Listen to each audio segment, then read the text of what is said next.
Olá, nós estamos aqui para ler mais uma parte do livro Diário de Berlim.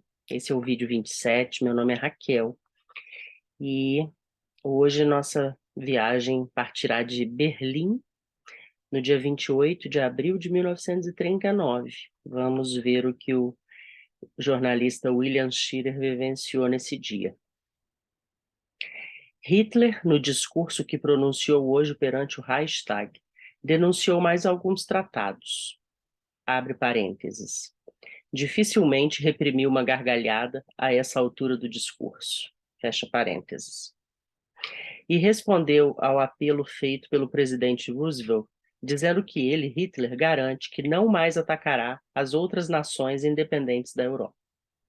Sua resposta, a meu ver, é mais um expediente de que lança mão com o fito de despertar as simpatias dos inimigos da política do New Deal nos Estados Unidos, bem como dos apaziguadores ingleses, franceses e também americanos.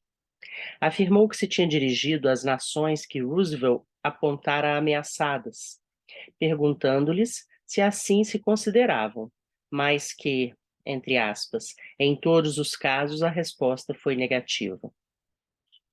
Aos estados como a Síria, por exemplo, não lhe foi possível fazer idêntica pergunta, uma vez que, abre aspas, presentemente, esses estados não dispõem de sua própria liberdade, estando todos ocupados e, consequentemente, privados de seus direitos pelos agentes de potências democráticas. Fecha aspas. Além disso, abre aspas novamente, há o fato que, naturalmente, escapou à observação de Mr. Roosevelt, isto é, de a Palestina estar ocupada não pelas tropas alemãs, e sim pelos contingentes britânicos. Fecha aspas. E assim por diante, prosseguindo sempre no seu tom sarcástico, do qual, com verdadeira maestria, Hitler estava hoje num de seus grandes dias de comediante. Tirou até a última gota de ironia. Os Estados Unidos, defensores do método de dirimir as disputas por meio de conferências? Perguntou ele. Mas não foram os Estados Unidos a primeira nação a retirar a sua participação da Liga? Abre aspas. Não foi senão muitos anos mais tarde que resolvi seguir o exemplo norte-americano, abandonando da mesma forma a maior conferência do mundo. Fecha aspas. Entretanto, ao finalizar seu discurso, Hitler concordou em fornecer a cada um dos países citados pelo presidente uma garantia da natureza solicitada por Mr. Roosevelt. Como é natural, foi apenas mais uma mistificação nazista. Os deputados de nariz de salsicha que se achavam por baixo de nós abriram-se em gargalhadas homéricas durante toda a sessão, que era exatamente o que Hitler queria. Foi um soberbo exemplo o que ele deu hoje da sua técnica de fugir às perguntas importunas, uma vez que a proposta de Roosevelt foi, afinal, perfeitamente razoável. O repúdio de mais 2 tratados foi entusiasticamente aplaudido pelos parlamentares eleitos de encomenda. Hitler denuncia o acordo naval anglo-alemão sob a alegação de que a, entre aspas, política de cerco que está sendo realizada por Londres veio tirar toda a força àquele instrumento. Uma desculpa esfarrapada, ou melhor, uma desculpa que não é desculpa. O segundo tratado denunciado, o pacto assinado em 1934 com a Polônia, é mais sério, sendo, entretanto, a desculpa mesma. No seu discurso, Hitler revela o conteúdo de uma oferta à Polônia, a devolução de Danzig ao Reich, que, além disto, teria direito a uma estrada extraterritorial para a Prússia Oriental, passando através do corredor. Para amedrontar os poloneses, afirma que essa oferta foi feita apenas uma vez. Isto é, hoje as suas condições são mais pesadas. Entretanto, existem grandes dúvidas entre os meios bem informados desta capital, que não se mostram propensos a acreditar que Hitler esteja disposto a atear uma nova guerra mundial em troca de Danzig. No que me diz respeito, acredito que ele espera reaver Danzig pelos mesmos métodos de Munique. Londres, junho de 39, sem data. Parto amanhã para os Estados Unidos, seguindo a bordo do novo Mauritânia, em sua viagem inaugural.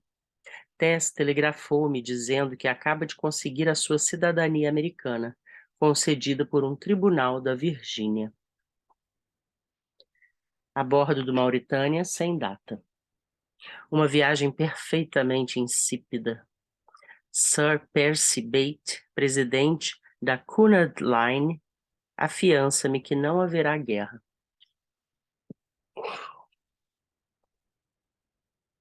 Washington, 3 de julho de 1939. Espero poder passar algum tempo em minha terra natal. É preciso gastar alguns dias para a nova aclimatação, depois de ter estado quase continuamente fora desde os 21 anos.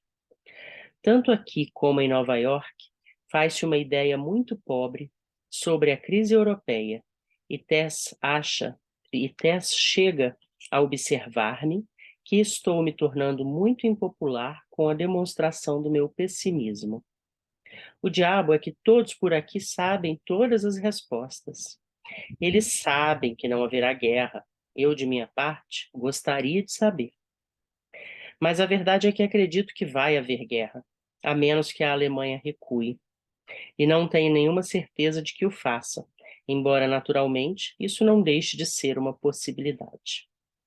O Congresso imerso num embotamento desesperador, inteiramente dominada pelos Ham Fisher, Horace, Hiram Johnsons, que se batem pela ausência absoluta de qualquer política estrangeira. Insiste na manutenção do embargo de armas, como se tratasse de um caso indiferente a esta república, o saber quem será o vencedor entre as democracias ocidentais e o eixo. Roosevelt tem as mãos completamente atadas pelo Congresso. Uma situação idêntica àquela que Lincoln se viu obrigado a enfrentar no princípio de seu primeiro período presidencial, exceto num particular. Lincoln procurou reagir, e Roosevelt, segundo dizem por aqui, sente-se desencorajado e não quer tomar nenhuma iniciativa. O presidente vê a situação europeia com absoluta clareza e, exatamente por isso, exatamente porque ele enxerga o perigo, os Bora e Fischer acusam-no de insuflador da guerra. Ora, é agradável estar aqui junto da família, rindo e descansando durante alguns rápidos dias. Nova York, 4 de julho de 39. Uma agradável tarde na feira de Nova York, em companhia do casal Bill Lewis. Devemos regressar à Europa amanhã. Tem chegado notícias alarmantes sobre Danzig, e a direção da CBS mostra-se apreensiva de que eu não possa chegar lá ainda a tempo. Hans Kaltenborn tem tanta certeza de que não haverá guerra, que, segundo me disse esta noite, vai mandar o filho passar a lua de mel num cruzeiro pelo Mediterrâneo. A bordo do Queen Mary, 9 de julho de 1939. Ótima companhia a bordo. Entre os passageiros, Paul Robinson, que eu não via desde o seu sucesso em Londres há 10 anos, com o Showboat. À noite, sentamo-nos para discutir um pouco. Robinson, Konstantin Umansky, embaixador da União Soviética em Washington, Tess e eu. Umansky disse-me que esteve na terceira classe a fim de fazer uma conferência perante alguns estudantes norte-americanos sobre democracia soviética. E aceita de bom grado os meus gracejos. Democracia soviética. Não lhe invejo o lugar. O seu predecessor na embaixada em Washington encontra-se agora nas masmorras. Conheci muitos diplomatas soviéticos, mas todos eles foram liquidados cedo ou tarde. Umansky acredita que a Rússia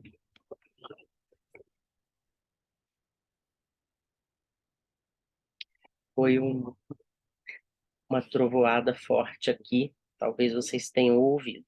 Me assustou. Umansky acredita que a Rússia ficará ao lado da França e da Grã-Bretanha, numa frente democrática contra a agressão fascista, desde que Paris e Londres demonstrem boa vontade em chegar a um acordo dessa natureza e não estejam desejando pura e simplesmente atirar a Rússia sozinha, ou com a Polônia, numa guerra contra o Reich. Até agora, diz ele, os ingleses e franceses nada fizeram, senão procrastinar nas suas negociações com o Kremlin. Tese e eu fartamo-nos de disputar intermináveis partidas de ping-pong durante toda a viagem. Ficamos por aqui, então, em julho de 34, julho de 1939, estou voltando no tempo aqui, e William Shirer e sua esposa retornando à Europa, provavelmente com a sua filhinha, que ele não citou nessas últimas linhas. Te peço que lembre-se de curtir esse vídeo, compartilhar com seus amigos, comentar, interagir comigo. Obrigada, até a próxima.